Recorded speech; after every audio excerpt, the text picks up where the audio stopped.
Значи, како што гледате, пекарската индустрија е жртва на безумието. И одлуките кои се носат, и истите се на штета на пекарската индустрија. Одлуките кои владата ги донесе прават огромни штети и загуби на индустријата на месечно ниво, кој во износ од над 1,5 милиони евра. Поради наметнатите загуби, пекарската индустрија е принудена да се прилагоди и истите да ги намали со одредени видови на леп, но и да намали во бројот на вработени, нели како би обстанала во иднина. На овој начин индустријата во наредните 3 месеци, ако остане одлукава само за 3 месеци, ќе бара начин да обстане.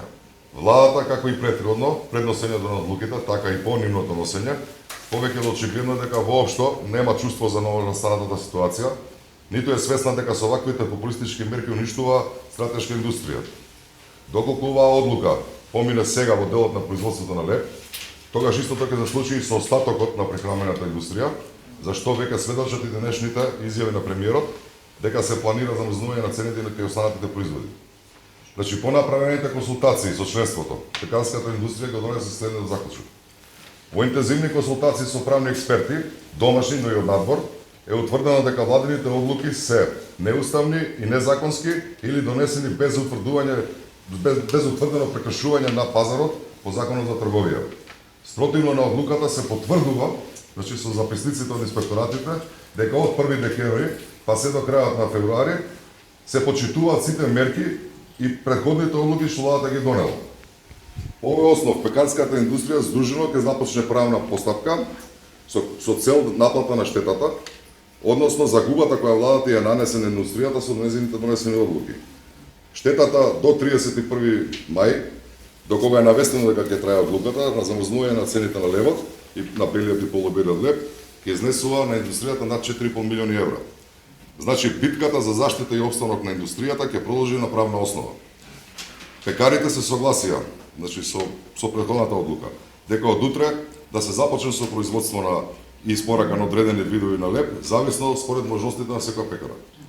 За да може да се излезе пред се во пресрет на потрошувачите, но и да се обстане во периодов на погрешни одлуки кои ги нанесува владата со несогледливи последици за македонската прехранбена индустрија. Утре ќе има ли леб од 33 денари на рафтовите у маркетите? Значи, индустријата ќе ги почитува тие мерки, но ќе се бара штетата преку правенство. Колку чини да се министерот Бектеши кажа дека 27,2 денари ве кошта производство на тој леб? Колку вашите пресметки што велат? Колку пари чини да се направи? Секоја компанија си има свои пресметки во зависност од големината, од вработените, значи никој не може да тврди колку чини на леб.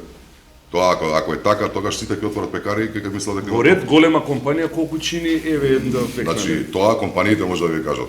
Има вработени по 400, по 200, по 300, прават разни лебови, лебовите не коштаат исто, ако се бел и полубел, квалитетот е различен, опакувањата се различни, дистрибуцијата е различна, залихите се различни, значи нема одговор на такото прашање.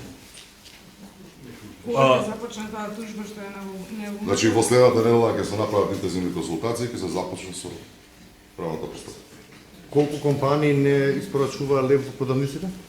Па видете, тука сите беа согласни.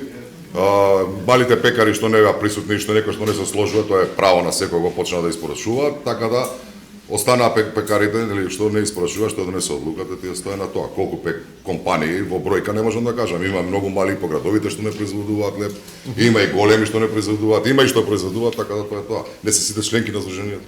А како е можно, например, во Штип да им се исплати, а во Скопје да не се исплати? Не знам, нив ќе ги прашате. Имаше некои изјави вчера што ги гледав таа, баш такви изјави, му вика добро се ти како ќе даш плата, па не знам, ќе видам на крај на месецот, така да немам што да коментирам.